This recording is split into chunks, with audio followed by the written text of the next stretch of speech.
You drop the name Assassin. We're looking at the Assassin medium mech. Right away, you're like, just on the name only, you're like, I'm sold because it's named the Assassin. You know, we've got mechs like the Warhammer. Hey, I'm sold. Marauder, I'm sold. Grasshopper, you're like, what? A grasshopper? I mean, at least a hornet or a wasp is gonna buzz me or sting me or do something. Grasshopper, that's kind of weird. So this idea of the various mech names and selling them like evoke certain feelings. Assassin, I remember when I was first introduced to the Assassin, flipping through the tech manual, right? It's there in the beginning, alphabetically. But Assassin, I'm like, all right, this thing's going to like assassinate things as a medium mech. I see the profile of it, the actual visual, the miniature. I'm like, hey, this is pretty good looking. Then you jump into the tech and you're like, is there a misprint? Like everything's super downgraded. Like this is a medium mech we're talking about. I'm expecting a lot more. Now that's what we're going to jump in with the Assassin and that framework, because as you expand your miniature collection, you're going to perhaps come across this machine, perhaps acquire this machine, perhaps utilize this machine. Agree or disagree, I categorize the Assassin as, we have to remember that Battletech is also a narrative-based game. I mean, there's a lot, just on YouTube, tons and tons of lore videos. You could just immerse yourself in the lore and play the tabletop Tactica. So I say that with the lore, Battle Mechs, Star League, they're big business. Inner Sphere, even still, they're big business. So you started to see mechs. We're just going to kind of go general lore just for a moment here. You start to see mechs where we're going to sell it to the Star League to solve a problem. You know, a dedicated anti-infantry mech like the Vulcan. And I enjoy playing the Vulcan. It does one thing. Does it sort of okay. I can do it better just with conventional tanks. But this idea was, in the narrative, here's a problem. Let's solve it with this mech and market it and sell it and make lots of money and boost the shares and just get that quarterly bonus. So the narrative of the Assassin was, this was a mech that started out and just produced by corporate lobbying, right? Just totally, who cares how well it works? Let's just kind of make it all flash and sell something and hype it up. It doesn't live up to the hype. And sell a bunch of them, make a lot of money. Who cares? Star League's got enough credits and C-bills and things to make that happen. Well, within that narrative, and this is kind of the interesting thing about Battletech, there are a lot of mechs like that from the pure tech manual, you look and you're like, who designed this thing? But once you read the narrative, hey, that kind of makes sense. You know, the Scorpion and the Goliath are other type mechs that fit that. Well, now we're in the Inner Sphere, or depending on the timeline, right?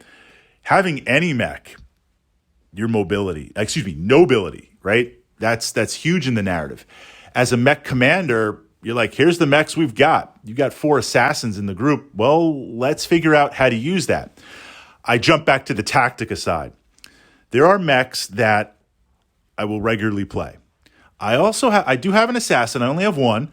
I do have certain mechs that I'll play from time to time just because I want to experience different machines, but I like to think of them as NPC type machines. Occasionally we'll play a special mission where you have to salvage a mech, or you have to kind of run in and steal a mech or power up a mech. Another mission, we had some pirates kind of camped in the middle of the map, and we automated it where they would activate at the end of initiative and kind of just do a bunch of random stuff. So sometimes you'll put down less than optimal mechs or utilize it in your game, if not outright in your list.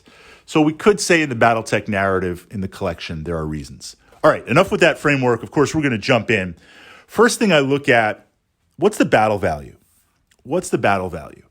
If it's average for the weight class and the Assassin's around 600, I'm posting this with the Bulldog tank vlog. We've pushed that up to the archive here because both are about the same battle value. They're like 5 or 6 points difference.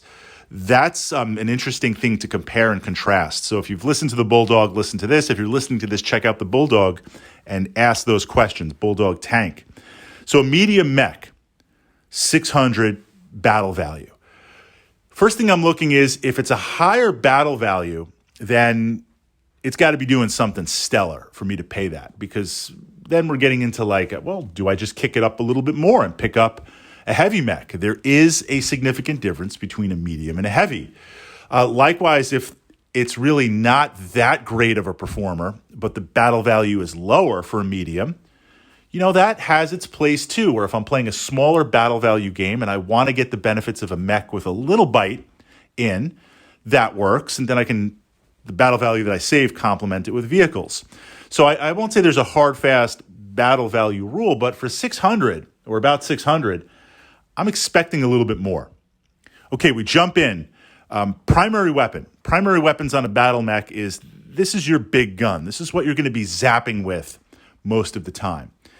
And what we tend to see on assault-based mechs, the big gun will often be a PPC, maybe a large laser. What we see on medium mechs, the primary gun is often a single medium laser. And medium laser's solid, right? 5 damage, good heat, good range, no ammo. Space is okay on the tonnage. It's a solid weapon. It's a workhorse. So it makes sense for a light mech to have a medium laser as its primary weapon. So you jump in with the assassin, a light mech. Yes, you jump in with the assassin and you're like, well, the primary weapon's a medium laser.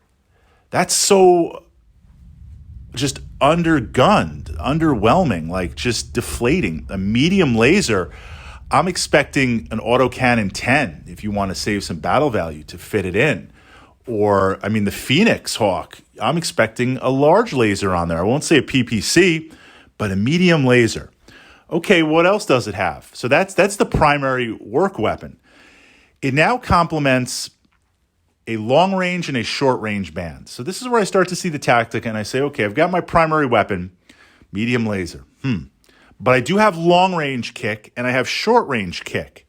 So I have something for those ranges along with the medium laser. Well, for long range, I've got a 5-pack, LRM 5. I'm expecting an LRM 10. Again, it's very undergunned for the weight class. If I look at the Griffin's got the LRM 10. Griffin's got the PPC. If this had a large laser and an LRM 10 pack and a decent short range delivery system, I won't say I'd call it the assassin, but okay, it's got something from that perspective. But a 5-pack, what could I do with an LRM 5? I could indirect fire for some lulls. It really doesn't have the saturation or the redundancy to be effective. I can use it as kind of a skirmish on the way in to add some firepower, but I can do that with a Thorn light mech and carry more medium lasers, and I often do that. So the 5 is a little underwhelmed. A Valk is rocking a 10-pack. I expect at least a 10 on there if it's not a novelty type mech. All right, short range missiles. 1, short range 2. Not even a 4. I won't say a 6, right? But not even a 4. Bulldog, Mountain 4. So we have a 2-pack, just, it's almost like 2-pack or machine gun or an AC2, just something else. So we've got weapon systems that look sort of good in that I've got a long range, I've got a short range, and I've got a primary medium that could go a little bit longer or a little bit short. But for a medium mech, it's undervalued. So now what this means is, can I effectively be a part of a lance or part of a battle group and engage other medium mechs? Well, I'm going to be undergunned. Do I have the ability to jump above my weight class? No, I don't. So what do? Gang up on light mechs? Well, if I gang up on light mechs, I've got, in theory, better weapons than they do, although there's some light mechs that meet or exceed the assassin. And on top of that, they're just going to run away. So the assassin, I think this is where you get into variants, or if you have the miniature, you want to tinker with it because it's just a little bit underpowered. At least it has jump jets. I'll give it that. At least it has jump jets. And it's a shame because it's a pretty cool looking miniature. So jumping in with that, if you have it as part of your lance, is a mech better than no mech? Well, it depends on the mech. I just wish the assassin was different. And I feel like things are magnified where if it had a different name, It's almost like if it had a different name, I could be like, okay, it's a little undergunned, but maybe we'll give it a try. I'm just expecting a lot more for the Assassin. I mean, maybe the corporate lobbying, I'm going to have to go look at some of the brochures. Maybe the idea was just give it a really amazing name and it'll sell itself. Maybe that was the idea, because the Assassin is a pretty cool name to have a mech. It's just that the Assassin, in my opinion, and in the comments agree or disagree, does not live up to being an assassin.